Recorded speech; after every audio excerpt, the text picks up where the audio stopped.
자, 반갑습니다. 배종찬 교수의 맛있는 돈 이야기의 배종찬입니다. 자, 여러분 반갑습니다.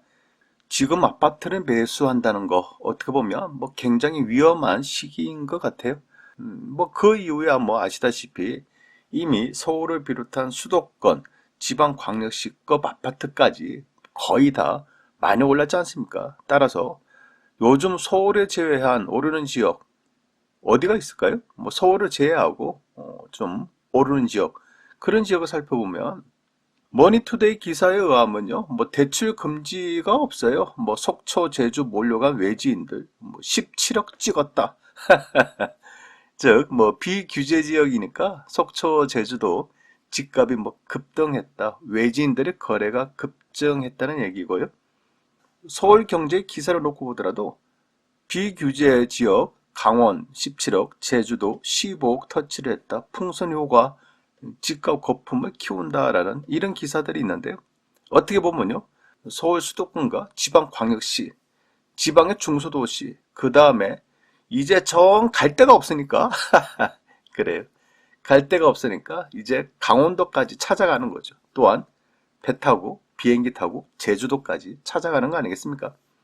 그만큼 한편으로 보면 부동산의 끝물이 다가왔다라고도 이렇게 표현할 수 있지도 않을까요? 제가 늘 말씀드렸듯이요. 지금은 다주택자 입장에서는 물량을 축소하고 있어요. 오죽하면 증여세까지 부담하면서 증여를 하겠어요. 개인 투자자들 또한 마찬가지죠. 작년 연말까지 얼마나 샀습니까? 이제는 명의를 빌릴 사람이 없다니까요. 그러니까 매수세가 소진되었다. 따라서 개인 투자자들 또한 관망적으로 대기를 한다라고 이렇게 표현할 수 있을 것 같고요. 법인 투자자 입장에서는 이제 물량 털기 아닙니까? 작년에 7.10 부동산 대책 이후에 8월달, 9월달에 법인 투자 매물 얼마나 많이 쏟아졌나요? 따라서 부동산 법인 투자자들이 이제는 아파트를 사 모으기가 굉장히 힘든 시기가 됐다라는 거예요. 그러하니 서울의 아파트 거래량이 이처럼 뚝뚝 떨어지는 거 아닙니까? 올해 들어서 지금 계속 떨어지고 있지 않습니까? 즉 지금은요, 지방 변두리에서 소규모 전투만 벌어지는 거예요. 본 게임은 이미 소강 상태라고 말씀을 드리고 싶다는 거죠. 그렇다면요, 이 와중에 지금 아파트를 매수하는 사람들, 그런 사람들은 어떤 사람들일까요? 그래요. 문득 그런 사람들이 왜 지금 같은 시국에 왜 아파트를 사는지 궁금하다는 거예요. 물론 저만 궁금하게 생각할 수도 있겠죠. 그래서 제가 나름대로 이렇게 왜 지금 아파트를 살까? 이 부분에 대해서 한번 생각해 봤는데요. 첫 번째로 본다면 돈 많은 사람들의 강남으로 진입한다는 거죠. 서울 외곽에서 강남으로, 수도권에서 강남으로, 나는 지방에서 돈이 많아. 그래서 이제는 지방으로는 만족 못해. 서울 강남으로 갈 거야. 이런 사람들도 분명히 있다는 거예요. 제가 만나본 사람들, 상담을 해드린 사람들조차도 그냥 이런 사람 분명히 있어요. 나이도 30대, 40대이면서 그냥 한 달에 수천만 원씩 수입이 고정적으로 들어오는 사람들이에요. 그리고 전통적으로 부모님들이 돈이 많아. 이런 사람들은요, 뭐 한다? 이제 지방에서 이제 강남으로 진입한다는 거예요. 두 번째로 본다면 똘똘한 놈 한 채로 갈아타기죠. 다주택자 규제가 심하죠. 세금이 강화됐죠. 종부세, 양도세, 취득세. 그러하니 세 채, 네 채를 이제 똘똘한 놈 한 채로 옮겨타기, 갈아타기를 한다는 얘기겠죠. 그러니 전국을 놓고 볼 때 똘똘한 놈 한 채 지역, 어디가 똘똘한 놈 한 채일까요? 저기 제주도일까요? 저기 강원도에 있는 영월일까요? 저기 전라남도 영암일까요? 그렇죠. 역시 똘똘한 한자라는 것은 서울이라는 얘기고 그 중에서도 강남이 되겠죠. 그래서 서울 강남은 아직도 뭐다? 실제 거주하고자 하는 사람들 실수요가 아직도 있다라고 말씀을 드릴 수가 있다는 겁니다. 세 번째로는 취업이나 발령이나 학교나 병원, 즉 부득이한 원인으로 이사를 할 수밖에 없는 사람들.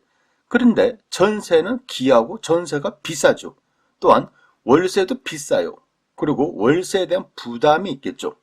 따라서 부득이하게 서울로 이사 오는 사람들의 특징을 본다면 소형 아파트나 빌라로 대체 수요를 한다는 거예요. 따라서 요즘 서울의 빌라 가격이 좀 뭐 장난 아니지 않습니까? 이제 그런 의미로 좀 살펴보실 수가 있겠죠. 그런데 이상과 같은 1번과 3번까지의 이 공통점이 있어요. 이러한 공통점은 바로 뭐냐라고 하면 역시 실거주한다는 이러한 공통점, 즉 특징이 있다라고 말씀을 드릴 수 있을 것 같고요. 그러니 이제 실거주가 아닌 경우에는 집 사기를 꺼려 한다라고 이렇게 말씀을 드릴 수 있다는 겁니다. 그리고 이제부터 설명한 사람들은요, 가수요자들인데요. 즉 실제 거주의 목적은 없고 오로지 투자의 목적으로 접근하는 사람들이에요. 그래서 지금 집을 사는 사람들, 네 번째로 본다면 부동산 공부한 사람들. 그래요. 그동안은 부동산 공부를 안 했다가 이제 갓 부동산 공부를 한 사람들이죠.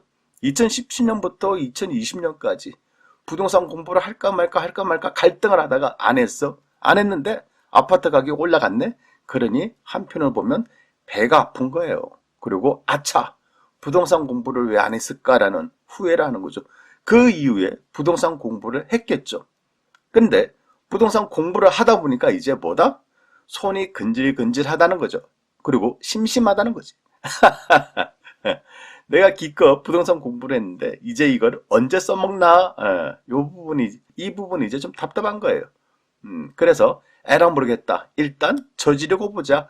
일단 사고 보자 하고 팍 터트리는 거죠. 어디 가서? 저기 강원도나 저기 제주도 가서. 그래요.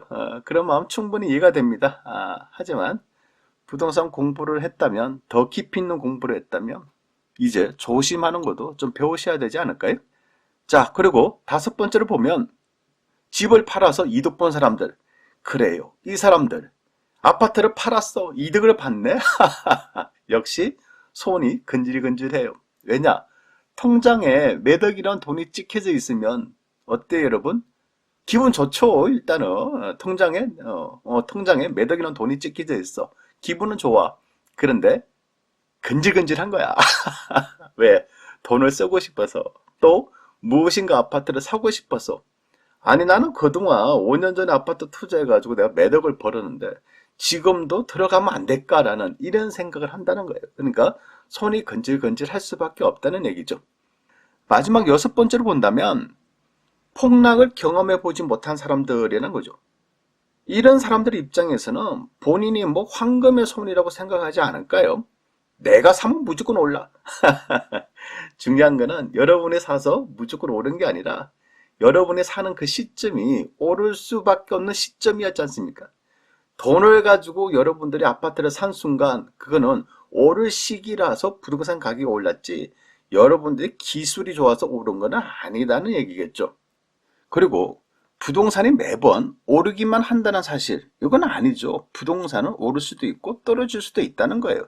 이 세상에 무조건이라는 게 없죠. 내가 사면 무조건 오른다. 이런 얘기, 즉 무조건이라는 단어는 있을 수가 없어요. 항상 오를 수도 있고 떨어질 수도 있기 때문이죠. 자, 이제 다음 화면 한번 보시죠. 다음 화면을 보시면요. 2006년부터 2008년도 7월 달까지 서울, 인천, 경기도의 집가 상승률 얼마나 올랐습니까? 그렇죠? 많이 올랐죠? 그런데 그 이유를 한번 볼까요? 어때요, 여러분? 확 떨어졌죠? 그래요. 확 떨어졌다가 다시 반등했다가 또 꾸준히 떨어졌다라고 말씀을 드릴 수가 있어요. 다시 한번 전체 화면 한번 볼까요? 자, 이처럼 부동산 가격은 올라갔다가 확 떨어졌다가 반등했다가 꾸준히 떨어지는 이런 가정의 패턴으로 계속 반복되고 있다는 거예요.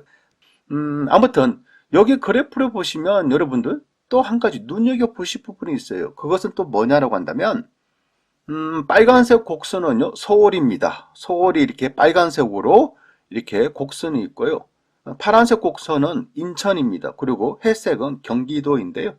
눈여겨보실 부분은 역시 서울을 먼저 보시죠. 서울 빨간색을 보시고 그 뒤를 이어서 경기도 회색이 올라가죠. 그리고 막판에는 인천이 이처럼 올라간다는 얘기예요. 따라서 2008년도부터 2009년도 사이에 서울은 조금 오르고 경기도도 조금 오랐는데 인천은 이처럼 급격하게 상승했다는 겁니다. 어때요, 여러분? 좀 뭐 현재하고 좀 비슷하지 않나요? 지금 인천의 광역시 얼마나 핫합니까, 그죠? 그런데 과거하고 이처럼 정말 비슷하게 흘러가고 있다는 거예요. 또 재미난 사실은요. 네이버에서 그냥 버블 세븐 지역이라고 치고 날짜를 한번 지정해 봤어요. 그런데 이런 기사들이 한 화면에 잡힌다는 얘기예요. 2008년 1월달 기사입니다. 규제 완화 기대로 재개발, 재건축, 발길이 잦다. 그래요. 뭐 지금하고 비슷하지 않나요? 규제 완화, 오세훈 시장 당선 후 규제 완화, 재개발, 재건축이 발길이 사람들이 온다. 지금하고 완전 비슷하다는 얘기예요. 그리고 그 밑에 기사를 보면 설 이후 부동산 간만속에서 소형 위주로 소폭 거래가 된다는 거예요. 소형 위주로 소폭 거래. 그러니까 지금하고 또 비슷하죠. 간망속의 거래량은 축소가 되는데 소형 평수 위주로 소폭 거래가 된다. 즉 서울에 있는 작은 아파트하고 빌라 쪽으로 소형 평수 쪽으로 거래가 이루어진다. 요것 또한 지금하고 비슷하다는 얘기예요. 그리고 인천 재개발 지역 주변 아파트값 상승. 어쩜 이와 이렇게 비슷한지 소형 아파트와 저렴한 수도권 외곽 지역에는 수요가 꾸준하다. 그렇지 않습니까? 지금하고. 그러니까 인천 재개발 지역 주변 아파트 가격이 인천 쪽 아파트가 급등하고 있다는 얘기예요. 그렇죠? 지금하고 완전 비슷하죠? 그리고 마지막에는요. 아파트 시향, 재건축 아파트 하락세로 반전이란 겁니다. 어때요? 정말 그냥 순서가 이런 순서대로 이렇게 흘러갔다는 겁니다. 그런데 어떻게 보면 현재랑 또 비교를 해보면 이러한 순서로 흘러갈 가능성이 굉장히 많아 보인다라고 이렇게 말씀을 드릴 수가 있다는 겁니다. 이러한 의미에서 본다면 현재의 분위기와 과거 2008년을 기준으로 하락하는 분위기와 비슷하다는 얘기죠. 물론 그 속에는요. 전 세계적인 금융위기도 분명히 있어요. 그런 변수도 있지만은 그런 변수가 있다 하더라도 아파트 가격이 하락했다. 즉 폭락했다가 다시 반등했지 않습니까? 그리고 금융위기나 변수가 사라진 이후에 그냥 반등 이후에 꾸준히 더 하락하고 말았다는 거죠. 아마 이 부분을 우리는 눈여겨보셔야 된다는 얘기죠. 그러한 의미에서 볼 때 지금의 시장 분위기와 과거의 시장 분위기와 아주 유사하다. 그러면 그 다음 패턴은 어떻게 흘러갈 것이다? 제가 보는 관점에서는 그 다음 패턴은 이제 하락 장세로 이어질 가능성이 많다. 물론 그 시기가 1년 안으로 다가올지 2년 안으로 다가올지 3년 안으로 다가올지는 모르겠지만 이제 큰 흐름 자체는 하락을 준비하는 시기가 도래되었다라고 말씀을 드릴 수가 있다는 얘기입니다. 물론 앞으로 부동산 가격 어떻게 될지 제가 신이 아니지 않습니까? 아무도 모르죠. 아무도 모르지만은 제가 부동산을 공부하고 연구한 결과는 이제 조심할 시기가 도래되었다라고 이렇게 생각을 할 수밖에 없다는 얘기입니다. 여러분, 이 점을 참고하시기 바랍니다. 이상까지 배종찬 교수의 맛있는 도움 이야기였습니다. 감사합니다.